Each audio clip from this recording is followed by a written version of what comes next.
Hi friends, എല്ലാവർക്കും നമസ്കാരം. നമ്മുടെ പുതിയൊരു എപ്പിസോഡിലേക്ക് സ്വാഗതം. കഴിഞ്ഞ ആഴ്ച നമ്മുടെ കമ്മ്യൂണിറ്റി ടാബിൽ ഒരു പോസ്റ്റ് ഇട്ടിട്ടുണ്ടായിരുന്നു. നിങ്ങൾക്ക് നമ്മുടെ ചാനലിനെ കുറിച്ചുള്ള ചോദ്യങ്ങൾ ആ ഒരു പോസ്റ്റിന് കമൻ്റായിട്ടോ അല്ലെങ്കിൽ നമ്മുടെ വാട്സപ്പ് നമ്പറിൽ അയച്ചു തരികയാണെങ്കിൽ അതിന് മറുപടി പറഞ്ഞുകൊണ്ട് അല്ലെങ്കിൽ കമൻസിന് റിപ്ലൈ ചെയ്തുകൊണ്ടുള്ള ഒരു വീഡിയോ നിങ്ങൾക്കായിട്ട് ചെയ്യാം. ഫോട്ടോഗ്രാഫി റിലേറ്റഡ് ആയിട്ടുള്ള കമൻ്റ് അല്ല, അല്ലെങ്കിൽ ഫോട്ടോഗ്രാഫി റിലേറ്റഡ് ആയിട്ടുള്ള ക്വസ്റ്റ്യൻസ് അല്ല ചെയ്യേണ്ടത്. നമ്മുടെ യൂട്യൂബിലെ സ്റ്റോറി അല്ലെങ്കിൽ യൂട്യൂബിലെ ഇത്ര നാളത്തെ നമ്മുടെ ഒരു ജേണി അതെങ്ങനെയാണോ തുടങ്ങിയത്, അല്ലെങ്കിൽ എന്താണ് നമ്മളിങ്ങനെ ഒരു ചാനൽ തുടങ്ങാനുള്ള ഒരു കാരണം, ഫുഡ് ഫോട്ടോവാക്ക് എന്നുള്ള ചാനൽ തുടങ്ങാനുള്ള കാരണം എന്താണ്, അതുപോലെ തന്നെ ഈ ചാനലിൽ നിന്ന് ഇത്രയും നാളുകൊണ്ട് ഇപ്പോൾ 2-2.5 വർഷമായിട്ട് നമ്മൾ ഈ ചാനൽ തുടങ്ങിയിട്ട്. അപ്പോൾ ആ ചാനലിലോട്ട് നമുക്ക് എന്താണ് കിട്ടിയത്, അങ്ങനെയുള്ള ഒരുപാട് ചോദ്യങ്ങൾ നിങ്ങളുടെ മനസ്സിലുണ്ടാവും. അങ്ങനെയുള്ള കുറച്ച് ചോദ്യങ്ങൾ എനിക്ക് കിട്ടി. അപ്പോൾ അങ്ങനെയുള്ള ചോദ്യങ്ങൾക്ക് മറുപടി പറഞ്ഞുകൊണ്ടാണ് നമ്മൾ ഇന്നത്തെ ഈ വീഡിയോ ചെയ്യുന്നത്. Welcome to food ഫോട്ടോവാക്ക്.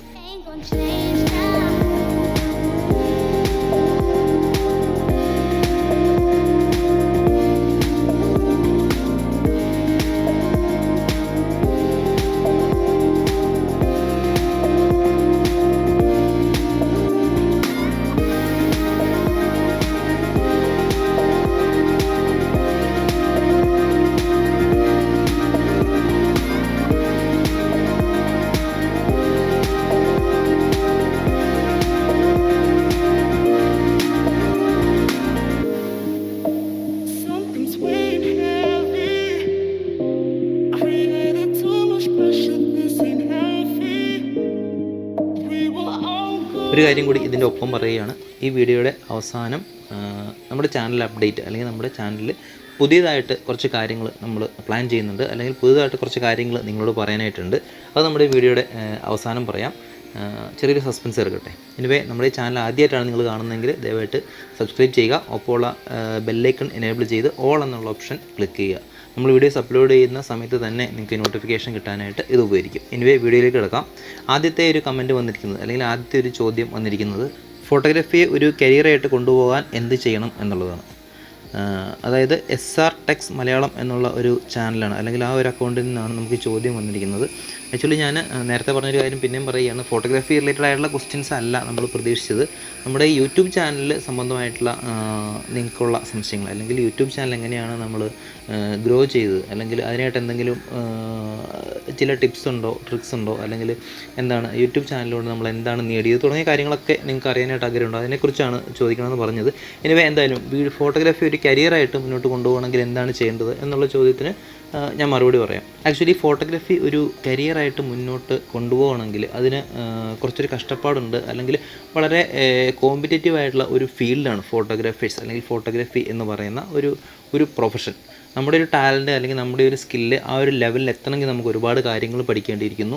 ഈ രംഗത്തുള്ള ഒരു ഹൈ ലെവലിലുള്ള പലരുമായിട്ട് നമുക്ക് കോമ്പീറ്റ് ചെയ്ത് നമ്മുടെ ഒരു സ്കില്ല് കൊണ്ട്, അല്ലെങ്കിൽ നമ്മുടെ ക്രിയേറ്റിവിറ്റി കൊണ്ടും കഴിവുകൊണ്ടും ഒക്കെ അവരുടെ മുന്നിൽ പിടിച്ച് നിൽക്കണം, അല്ലെങ്കിൽ അവരുടെ മുന്നിൽ എത്തണം. അവരുടെ ആ ലെവലിൽ എത്തണമെങ്കിൽ ഒരുപാട് നാളത്തെ ഒരു പ്രാക്ടീസ്, ഒരുപാട് നാളത്തെ ഒരു എക്സ്പീരിയൻസ്, ഒരുപാട് കാര്യങ്ങളിലുള്ള ഒരു പഠനം, ആഴത്തിലുള്ള അറിവ്, ഇതൊക്കെ നമുക്ക് വേണം. ഒപ്പം ക്രിയേറ്റീവായിട്ട് ഷോട്ട്സ് എടുക്കാനുള്ള, അല്ലെങ്കിൽ ക്രിയേറ്റീവായിട്ട് ഫോട്ടോസ് എടുക്കാനുള്ള ഒരു മൈൻഡ്, അതായത് നമുക്ക് ഇൻബോൺ ആയിട്ടുള്ള ഒരു കല എന്ന് പറയുന്ന ഒരു സംഭവം നമ്മുടെ ഉള്ളിലുണ്ടാവണം. അപ്പോൾ രണ്ടാമത്തെ ഒരു ക്വസ്റ്റ്യൻ ആയിട്ട് ചോദിച്ചിരിക്കുന്നത്, ഗപ്പി ആൻഡ് ടെക്കി എന്ന് പറഞ്ഞ ചാനലിൽ നിന്നാണ്. ഏത് വീഡിയോ ആണ് ആദ്യം ക്ലിക്കായത് എന്നാണ് ചോദിച്ചിരിക്കുന്നത്. ആക്ച്വലി നമ്മളൊരു യൂട്യൂബ് ചാനൽ തുടങ്ങുന്ന ഒരാളെ സംബന്ധിച്ചിടത്തോളം, അല്ലെങ്കിൽ ഒരു യൂട്യൂബിൽ ബിഗിനറിനെ സംബന്ധിച്ചിടത്തോളം നമ്മൾ ഒരുപാട് കണ്ടൻസ് നമ്മൾ ചെയ്യും. അതായത് നമ്മുടെ മെയിൻ കണ്ടൻറ്റിൽ നിന്ന് മാറി ചിലപ്പോൾ ഒരുപാട് കണ്ടൻസ് നമ്മൾ ചെയ്യും. അതിനകത്ത് ചിലപ്പോൾ ടെക്ക് റിലേറ്റഡ് ആയിട്ടുള്ള കണ്ടൻസ് ഉണ്ടാവും, അല്ലെങ്കിൽ ഫുഡ് റിലേറ്റഡ് ആയിട്ടുള്ള കണ്ടൻസ് ഉണ്ടാവും. ഇപ്പോൾ ഫോട്ടോഗ്രാഫിയാണ് നമ്മുടെ മെയിൻ കണ്ടൻറ്റ്, അല്ലെങ്കിൽ ഫോട്ടോഗ്രാഫി റിലേറ്റഡ് ആയിട്ടുള്ള അതുമായിട്ട് റിലേറ്റഡ് ആയിട്ടുള്ള ഗാഡ്ജറ്റ്സ് അങ്ങനെയുള്ള കാര്യങ്ങളൊക്കെയാണ് നമ്മൾ ചെയ്യുന്നതെങ്കിലും അതിൽ നിന്ന് വ്യത്യസ്തമായിട്ട് ട്രെൻഡിങ് ആയിട്ടുള്ള പല കാര്യങ്ങളും നമ്മൾ ചെയ്തിട്ടുണ്ട്. നമ്മുടെ ചാനൽ ഫോളോ ചെയ്യുന്നവർക്കാണെങ്കിൽ അറിയാൻ പറ്റും. അപ്പോൾ അങ്ങനെ നോക്കുമ്പോൾ നമ്മൾ ഒരിക്കൽ ട്രെൻഡിങ് ആയിട്ട് നിന്ന സമയത്ത്, അല്ലെങ്കിൽ എന്താ പറയുക, ലൂസിഫർ എന്നുള്ള ഒരു ഫിലിം ഇറങ്ങിയ സമയത്ത് നമ്മൾ ഇലുമിനാറ്റി എന്ന് പറയുന്ന ഒരു കൺസെപ്റ്റ്, അല്ലെങ്കിൽ ഇലുമിനാറ്റി എന്താണ്, അല്ലെങ്കിൽ ഇലുമിനാറ്റി ആയിട്ട് റിലേറ്റ് ചെയ്തിട്ടുള്ള സിക്കാഡ എന്ന് പറഞ്ഞിട്ടുള്ള ഒരു കൺസെപ്റ്റിനെ കുറിച്ചൊരു വീഡിയോ നമ്മൾ നേരത്തെ ചെയ്തിട്ടുണ്ടായിരുന്നു. ആ വീഡിയോ ഒരുപാട് പേര് കണ്ടു. നമ്മൾ പ്രതീക്ഷിച്ചതിനേക്കാൾ ഒരുപാട് പേര് ആ വീഡിയോ കണ്ടു. നല്ല രീതിയിൽ ആ ഒരു വീഡിയോ റീച്ചായി എന്ന് പറയാം. ആ വീഡിയോ ആണ് നമുക്ക് ഏറ്റവും കൂടുതൽ വ്യൂസ് കിട്ടിയ ഒരു വീഡിയോ എന്ന് പറയുന്നത്. അതുപോലെ തന്നെ നിക്കോൺ, കാനോൺ എന്നീ 2 ബ്രാൻഡുകളിൽ ഏത് സെലക്ട് ചെയ്യണമെന്ന് ഒരുപാട് പേർക്ക് കൺഫ്യൂഷൻ ഉണ്ടായിരുന്ന സമയത്താണ് നമ്മൾ നിക്കോൺ ആണോ കാനോൺ ആണോ നല്ലത് എന്ന് പറഞ്ഞിട്ടൊരു വീഡിയോ നമ്മൾ ചെയ്തത്. ആ വീഡിയോയും വലിയ കുഴപ്പമില്ലാത്ത രീതിയിൽ റീച്ചായി ഒരുപാട് പേര് കണ്ടു. ഒരുപാട് പേർക്ക് ആ ഒരു വീഡിയോ പ്രയോജനപ്പെട്ടു എന്ന് പറഞ്ഞ് നമുക്ക് ഒരുപാട് കമൻറ്റ്സ് വന്നിട്ടുണ്ടായിരുന്നു. ഈ 2 വീഡിയോയാണ് നമുക്ക് കുറച്ച് കൂടുതൽ സബ്സ്ക്രൈബേഴ്സിനെ അല്ലെങ്കിൽ കൂടുതൽ വ്യൂവേഴ്സിനെ കിട്ടിയ 2 വീഡിയോ എന്ന് പറയുന്നത്. ദിലീപ് VM മാനന്തവാടി ചോദിച്ചിരിക്കുന്നു, ഈ താടി വളരാൻ എന്തെങ്കിലും തേച്ചിനോ എന്ന് ചോദിച്ചിരിക്കുന്നു. ഇല്ല, താടി വളരാനായിട്ടൊന്നും ചെയ്തിട്ടില്ല. ഈ താടിയെക്കുറിച്ച് ചോദ്യം വന്നത് എനിക്ക് തോന്നുന്നത് നമ്മൾ ഈ ഒരു പോസ്റ്റ് അല്ലെങ്കിൽ കമ്മ്യൂണിറ്റി ടാബിൽ നമ്മൾ ഈ പോസ്റ്റ് ഷെയർ ചെയ്തപ്പോൾ അതിൽ കൊടുത്തിരിക്കുന്ന ഫോട്ടോ കുറച്ച് താടി ഉണ്ടായിരുന്ന സമയത്തായിരുന്നു. താടി വളരാനുള്ള പ്രധാന കാരണം ലോക്ക്ഡൗൺ ആണ് എന്ന് വേണമെങ്കിൽ പറയാം.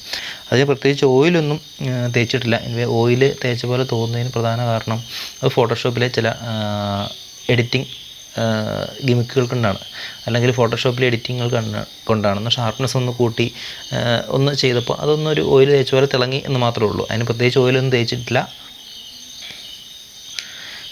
വാട്സപ്പിൽ കൂടെ കുറച്ച് ക്വസ്റ്റ്യൻസ് വന്നതിന് നമ്മൾ ആൻസർ പറയാം. എനിവേ അതിൽ പ്രധാനപ്പെട്ട AR ക്രിയേഷൻ എന്ന് പറഞ്ഞിട്ടുള്ള ഒരു ചാനൽ ചോദിച്ചിരിക്കുന്ന ഒരു ചോദ്യം എങ്ങനെയാണ് യൂട്യൂബിലേക്ക് എത്തിയത് എന്നുള്ളതാണ്. അതായത് നമ്മൾ ഈ ക്യാമറയായിട്ട് നടക്കുന്ന സമയത്ത്, ഇപ്പോൾ ക്യാമറ അല്ലെങ്കിൽ ഫോട്ടോഗ്രാഫി നമുക്ക് ഒരു പാഷനായിട്ട് നമ്മുടെ ഉള്ളിലുണ്ടായിരുന്ന സമയത്ത് ക്യാമറ വാങ്ങി ഒരു 2-3 വർഷം നമ്മൾ ക്യാമറ ഉപയോഗിച്ച് കഴിഞ്ഞപ്പോൾ കുറച്ച് ആളുകൾ നമ്മുടെ അടുത്ത് ഇങ്ങനെ ചില ചോദ്യങ്ങൾ ചോദിച്ചിട്ടുണ്ടായി. പുതിയ ക്യാമറ മേടിക്കുമ്പോൾ എന്തെല്ലാം കാര്യങ്ങളാണ് ശ്രദ്ധിക്കേണ്ടത്, അല്ലെങ്കിൽ നീ ഫോട്ടോ എടുത്തിട്ട് ഉള്ള സെറ്റിങ്സ് എന്തൊക്കെയാണ്, അല്ലെങ്കിൽ ഈ സെറ്റിങ്സിൽ ഫോട്ടോ എടുത്തിട്ടുണ്ടെങ്കിൽ നന്നാവുമോ എന്നൊക്കെ ചോദിച്ചാൽ കുറച്ച് പേര് ഈ point and shoot camera use ചെയ്യുന്നവരും അല്ലെങ്കിൽ അതിൽ നിന്ന് മാറി മൊബൈൽ ഫോണിൽ നിന്ന് മാറി പുതിയ DSLR ക്യാമറകൾ, എൻട്രി ലെവൽ ക്യാമറ വാങ്ങുന്നവരൊക്കെ ഒരുപാട് സംശയങ്ങൾ DSLRനെ കുറിച്ചും പുതിയ ക്യാമറയെക്കുറിച്ചും ടെക്നിക്സിനെ കുറിച്ചും ഒക്കെ നമ്മുടെ അടുത്ത് ചോദിച്ചു. അങ്ങനെ വന്നപ്പോൾ എനിക്ക് ഒരു യൂട്യൂബ് ചാനൽ തുടങ്ങി നമുക്കറിയാവുന്ന കാര്യങ്ങൾ ഒന്ന് പറഞ്ഞാൽ എങ്ങനെ ഇരിക്കും എന്ന് നമ്മൾ ആലോചിച്ചു. അപ്പോൾ ഈ ഫോട്ടോഗ്രാഫി റിലേറ്റഡ് ആയിട്ടുള്ള ചാനൽ തുടങ്ങുമ്പോൾ അതിന് എത്രത്തോളം വ്യൂവേഴ്സ് ഉണ്ടാകുമെന്നോ അല്ലെങ്കിൽ എത്രത്തോളം ഒരു ഇൻകം അതിനകത്ത് ജനറേറ്റ് ചെയ്യാൻ പറ്റും എന്നോ അറിയില്ലായിരുന്നു. എനിവേ അങ്ങനെ ഈ യൂട്യൂബ് ചാനൽ തുടങ്ങുന്നതിന് വേണ്ടിയിട്ടുള്ള സംഗതികൾ എന്തൊക്കെയാണ്, അല്ലെങ്കിൽ യൂട്യൂബ് ചാനൽ തുടങ്ങാൻ എന്തൊക്കെ വേണം, ഇത് തുടങ്ങിയാൽ എങ്ങനെയാണ് സക്സസ് ആവുമോ എന്നുള്ള കാര്യങ്ങളെക്കുറിച്ചൊക്കെ ഇങ്ങനെ അന്വേഷണങ്ങളും പഠനങ്ങളും വായനകളും ഒക്കെ നടന്നുകൊണ്ടിരിക്കുന്ന സമയത്താണ് നിങ്ങൾക്കറിയാം ടെക് ട്രാവൽ ഈറ്റ് എന്ന് പറയുന്ന നമ്മുടെ ഒരു മലയാളത്തിലെ ഒരു പ്രധാനപ്പെട്ട വളരെ പ്രശസ്തമായ ഒരു ചാനലിൻ്റെ സുജിത് ഭക്തൻ പുള്ളി ഒരു വർക്ക്ഷോപ്പ്, ഡിജിറ്റൽ മാർക്കറ്റിങ്ങിനെ കുറിച്ചൊരു വർക്ക്ഷോപ്പ് സംഘടിപ്പിച്ചത്. അപ്പോൾ അതിനകത്ത് നമ്മൾ പങ്കെടുക്കുകയുണ്ടായി. അതിൽ വെച്ചിട്ട് നമുക്ക് ഒരുപാട് സൗഹൃദങ്ങൾ കിട്ടി, അതിനകത്ത് ഒരുപാട് അറിവുകൾ കിട്ടി. എന്തൊക്കെയാണ് യൂട്യൂബ് ചാനൽ തുടങ്ങുമ്പോൾ ശ്രദ്ധിക്കേണ്ട കാര്യങ്ങൾ, ക്യാമറ എങ്ങനെ യൂസ് ചെയ്യണം, അല്ലെങ്കിൽ ക്യാമറയോടുള്ള ആ ഒരു എന്താ പറയുക ഒരു നാണം എങ്ങനെ മാറ്റിയെടുക്കണം, അങ്ങനെ ഒരുപാട് കാര്യങ്ങൾ നമുക്ക് ആ വർക്ക്ഷോപ്പിൽ നിന്ന് കിട്ടി. യൂട്യൂബ് ചാനൽ തുടങ്ങുക എന്നുള്ളതിനേക്കാളും ഉപരിയായിട്ട് ഒരു ഡിജിറ്റൽ മാർക്കറ്റിങ്ങിലേക്ക് വരുന്നവർക്ക് ഒരുപാട് ഉപകാരപ്പെട്ട ഒരു വർക്ക്ഷോപ്പായിരുന്നു അത്. ഈ ഒരു അവസരത്തിൽ ഒരു കാര്യം കൂടെ പറയാനുള്ളത്, ഈ ഒരു യൂട്യൂബിൽ നിന്നും എന്ത് നേടി, അല്ലെങ്കിൽ യൂട്യൂബിലേക്ക് വന്നതുകൊണ്ടുണ്ടായ പ്രയോജനങ്ങൾ, യൂട്യൂബിൽ നിന്നുള്ള ഇൻകം എന്നതിനേക്കാൾ ഉപരിയായിട്ട് നമ്മുടെ ഒരു ഫ്രണ്ട് സർക്കിളുണ്ട്. നിങ്ങളറിയുന്ന പ്രശസ്തരായിട്ടുള്ള പല യൂട്യൂബേഴ്സിനോടും നമുക്ക് ഒരു സൗഹൃദം ഉണ്ടാക്കാൻ പറ്റി, അല്ലെങ്കിൽ അവരുമായിട്ട് നമുക്കൊരു ഒരു ഫ്രണ്ട്ഷിപ്പ് ഉണ്ടാക്കാൻ പറ്റുക എന്നുള്ളത് ഒരുപാട് വലിയൊരു കാര്യമാണ്. അതാണ് ഇത്രയും നാളത്തെ ഈ 2 വർഷം നീണ്ടു നിന്ന ഒരു യൂട്യൂബ് ജേണിയിൽ നമ്മളൊരു കൈമുതലായിട്ട്, അല്ലെങ്കിൽ നമ്മൾ ഏറ്റവും പ്രിയപ്പെട്ടത്, ഏറ്റവും വലിയ സമ്പാദ്യം എന്നൊക്കെ പറഞ്ഞ് നമ്മൾ ചേർത്ത് പിടിക്കുന്ന ഒരു കാര്യം. ഇപ്പോൾ യൂട്യൂബിലെ നമ്മുടെ ഒരു യാത്ര, അല്ലെങ്കിൽ യൂട്യൂബിലെ നമ്മുടെ ഒരു ജേണിയെക്കുറിച്ച് ചോദിക്കണമെന്ന് പറഞ്ഞുകൊണ്ട് ഫോട്ടോഗ്രാഫി റിലേറ്റഡ് ആയിട്ടുള്ള ക്വസ്റ്റ്യൻസ് നമ്മൾ അവോയ്ഡ് ചെയ്യുകയാണ്. അതുപോലെ മറ്റൊരു ചോദ്യം, യൂട്യൂബിൽ നിന്നും എന്താണ് നേടിയത് എന്നുള്ളതാണ്. അതിനുള്ള ആൻസർ ഞാൻ പറഞ്ഞു കഴിഞ്ഞു. ഇനിയിപ്പോൾ പൈസയുടെ കാര്യം നോക്കുകയാണെങ്കിൽ, അല്ലെങ്കിൽ മണി എത്ര കിട്ടി എന്ന് നോക്കുകയാണെങ്കിൽ അതൊരു ചെറിയൊരു എമൗണ്ട് തന്നെയാണ്. അത് കൃത്യമായിട്ട് അറിയണം എന്നുള്ളവർ ദയവായിട്ട് ഒരു പേഴ്സണൽ മെസ്സേജ് അയക്കുകയാണെങ്കിൽ നമ്മളതിന് മറുപടി പറയാം. എത്രയാണ് നമുക്ക് ഇൻകം കിട്ടിയത് ഇത്രയും നാൾ, 2-2.5 വർഷം കൊണ്ട്. എനിവേ നിങ്ങൾക്ക് ഒരു ചെറിയ സർപ്രൈസ്, അല്ലെങ്കിൽ ചെറിയൊരു അപ്ഡേറ്റ് നമ്മുടെ ചാനലിൽ ഉണ്ടാകുന്നത്, നമ്മൾ ഇത്രയും നാൾ യൂസ് ചെയ്തുകൊണ്ടിരുന്ന DSLR നിക്കോണിൻ്റെ D5200 എന്ന് പറഞ്ഞ DSLR ആയിരുന്നു. അതിൽ നിന്ന് മാറി നമ്മൾ സോണിയുടെ ഒരു മിറർലെസ് സിസ്റ്റത്തിലേക്ക് മാറുകയാണ്. അതിൻ്റെ ഒരു അൺബോക്സിങ് നമ്മൾ അടുത്ത ആഴ്ച ഉണ്ടാവും. അതുപോലെ തന്നെ വേറെ കുറച്ച് സന്തോഷങ്ങൾ നിങ്ങൾക്കായിട്ട് ഉണ്ടാവും. വരുന്ന ആഴ്ചകളിലൊക്കെ ആയിട്ട് അതിനെക്കുറിച്ചൊക്കെ പറയാം. അതിനെക്കുറിച്ച് ഓർക്കുമ്പോൾ തന്നെ നമ്മൾ കുറച്ച് സൂപ്പർ എക്സൈറ്റഡ് ആണ്. അപ്പോൾ ആ ഒരു ക്യാമറ അൺബോക്സിങ് എന്ന് പറയുന്നത്. അപ്പോൾ വീഡിയോസ് എല്ലാവരും കാണുക, ഇഷ്ടപ്പെട്ടാൽ ലൈക്ക് ചെയ്ത് ഷെയർ ചെയ്തൊക്കെ സപ്പോർട്ട് ചെയ്യുക. ഈ വീഡിയോ എല്ലാവർക്കും ഇഷ്ടപ്പെട്ടു എന്ന് വിചാരിക്കുന്നു.